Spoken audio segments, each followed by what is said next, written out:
Dear customers, நம்ம sick Frost fried chicken மசாலாவை வச்சு ஒரு குவாலிட்டியான, ஒரு நல்ல டேஸ்டியான, ஜூஸியான, ஒரு ஃபர்ஸ்ட் கிளாஸான ஃப்ரைட் சிக்கன் கட்டிங்லேருந்து ப்ராப்பரான டெக்ஸ்டர் கொண்டு வர வரைக்கும் எப்படி நம்ம மசாலா வச்சு செய்யறதுங்கிறத பார்க்கலாம். ஃப்ரைட் சிக்கனை பொறுத்த வரைக்கும் நீங்கள் 1.5 kgல தான் லைவ் சிக்கன் எடுக்கணும். அதுக்கு எக்ஸஸாக போயிடுச்சுன்னா சக்கச்சக்கையாக போயிடும். ஸோ அதனால இப்போ வந்து ஒரு 1.5 kgல நம்ம சிக்கன் எடுக்கிறோம்னா வித் ஸ்கின்னோட இது 1.1 இருக்கும். ஒரு 1/100ல சிக்கன் வந்து நமக்கு வந்து கிடைக்கும். அதை கட்டிங் எப்படி போட்டிருக்கோம்னு பார்த்தீங்கன்னா 9 கட் போட்டிருக்கோம். 9 கட்னா பார்த்தீங்கன்னா உங்களுக்கு 2 லெக்கு, 2 தை, செஸ்ட்டை வந்து 3 போட்டிருக்கோம், 2 விங்ஸ்.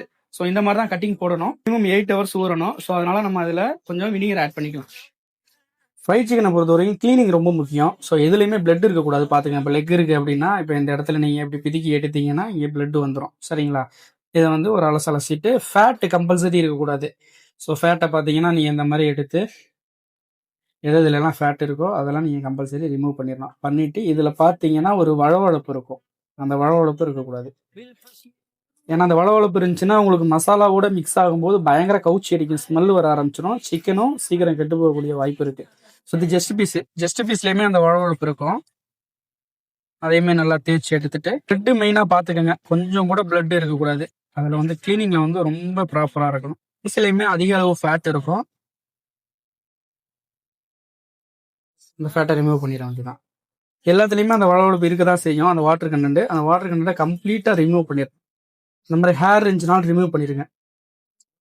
அது மாதிரி தை பீஸில் பார்த்தீங்கன்னா இந்த இடத்துல கழிவு இருக்கும். இந்த மாதிரி இப்படி விரல் விட்டு எடுத்தீங்கன்னா வந்துடும். இந்த கழிவை நீங்கள் கம்பல்சரி வந்து ரிமூவ் பண்ணி எடுத்துடணும். இந்த இடத்துல ஒரு நரம்பு ஒன்று வரும். அந்த நரம்பை நீங்கள் அழகாக அப்படி பிடிச்சி எடுத்தீங்க அப்படின்னா வந்துடும். கிளீனிங் வந்து இந்த அளவுக்கு ப்ராப்பராக இருக்கணும். இதில் பார்த்தீங்கன்னா தெரியும், இந்த அளவுக்கு நீங்கள் வந்து நீட்டாக க்ளீன் பண்ணியிருக்கணும். இதில் மேரினேஷன் பவுடர் 35 கிராம் எடுத்துருக்கோம். வாட்டர் பார்த்தீங்கன்னா 60 கிராம் எடுத்துருக்கோம். போட்டு அப்படியே நல்லா மிக்ஸ் பண்ணிக்கோங்க.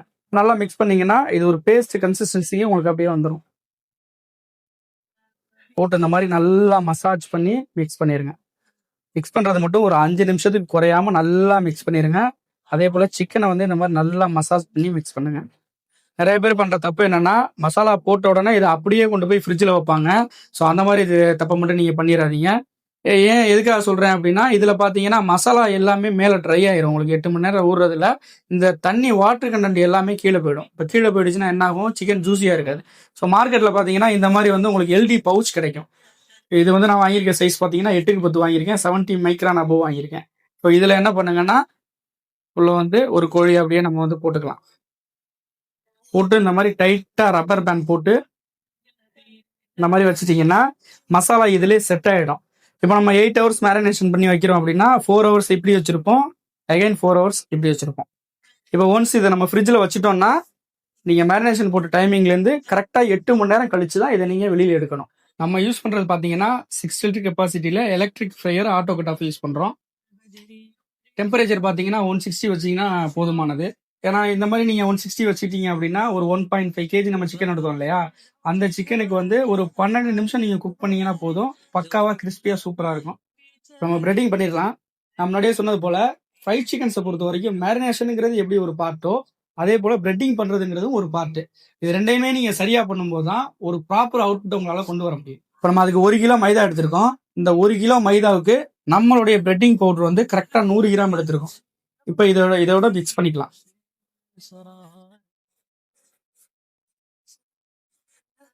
இந்த மாதிரி நல்லா மிக்ஸ் பண்ணிக்கணும். இப்போ பார்த்தீங்கன்னா இது பவர் லைட்டு, இது கட் ஆஃப் லைட்டு. இப்போ கட் ஆஃப் ஆயிடுச்சு, லைட் ஆஃப் ஆயிடுச்சு அப்படின்னா நமக்கு 160 டிகிரி ரெடி ஆயிடுச்சுன்னு அர்த்தம். இப்போ நம்ம சிக்கனை இதில் போட்டுடலாம். இது இப்போ 8 hours நல்லா மெரினேட் ஆயிடுச்சு. சிக்கன் நல்லா ஊறி இருக்கு. இப்போ இது வந்து ஃப்ரை பண்ணுறதுக்கு ரெடியாக இருக்கு. எடுக்கும் போது இந்த மாதிரி ஷேக் பண்ணிக்கிடுங்க. ஏன்னா மசாலாவெல்லாம் இந்த அடியில் இருக்கும். ஸோ நல்லா ஷேக் பண்ணிட்டு இதில் பார்த்தீங்கன்னா தெரியும் மசாலா நல்லா இறங்கியிருக்கும்.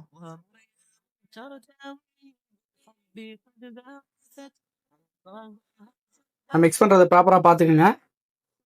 எப்போதுமே வந்து சிக்கனை வந்து எம்டியாக பிடிக்கக்கூடாது. இந்த மாதிரி மாவு அழகாக மேலே அள்ளி போட்டு மாவோடு சேர்த்து தான் சிக்கனை பிடிக்கணும். இது வந்து ஓவர் டைட்டாகவும் பிடிச்சிடக்கூடாது, ஓவர் லூஸாகவும் பிடிக்கக்கூடாது. டைட்டாக பிடிச்சிங்கன்னா என்ன ஆகும்னா இந்த லேயர் வந்து ரொம்ப ஹார்டாகி முறுக்கு மாதிரி ஆயிரும்.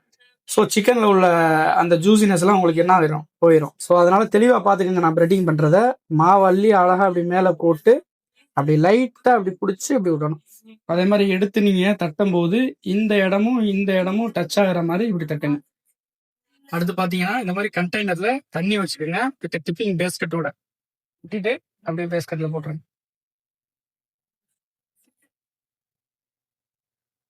ஒரு டிப் பண்ணும்போது பாத்தீங்கன்னா ரொம்ப நேரம் உள்ள நினைச்சுக்க வச்சுக்க கூடாது. லைட்டா அப்படி டிப் பண்ணி உடனே வெளியே எடுத்துடலாம். திரும்ப அகைன் ஃபிளார்ல போட்டுருங்க. ஃபர்ஸ்ட் மாவள்ளி அழகா மேல போடுறீங்க, அழகா மிக்ஸ் பண்றீங்க. இந்த மாதிரி புடிச்சு இந்த கை ஷேப்பை பார்த்துக்குங்க. இந்த மாதிரி புடிச்சு விடும். பாத்தீங்கன்னா அழகா உங்களுக்கு தெரியும். இதோட அப்படியே இறக்கிறவங்க. இந்த இடமும் டச் ஆகணும். சிக்கன் டச் ஆகக்கூடாது. பாத்தீங்கன்னா தெரியும், ஒரு பெர்ஃபெக்டான டெக்ஸ்சர் உங்களுக்கு கிடைச்சிருக்கும்.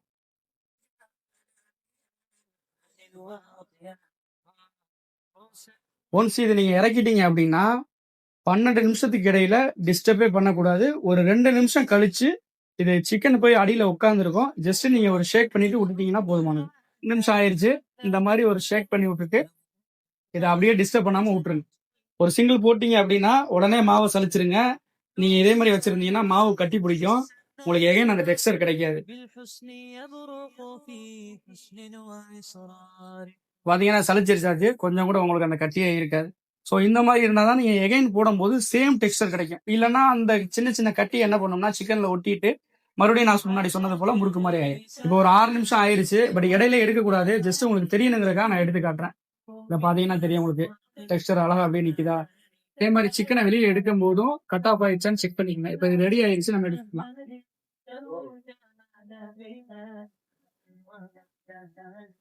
எடுத்து ஒரு 2 நிமிஷம் நல்லா எண்ணெயை வடிய விடுங்க. டெக்ஸ்டர் பாத்தீங்கன்னா தெரியும் உங்களுக்கு ரொம்ப ப்ராப்பரா வந்துருக்கும். இந்த டெக்ஸ்டர் போதுமானது. இதுக்கு மேல ஓவரா மாவு ஏத்துனீங்க அப்படின்னா உங்களுக்கு அந்த சிக்கனுடைய அந்த ஜூஸியை வந்து உங்களால வந்து ப்ராப்பரா வந்து டேஸ்ட் பண்ண முடியாது.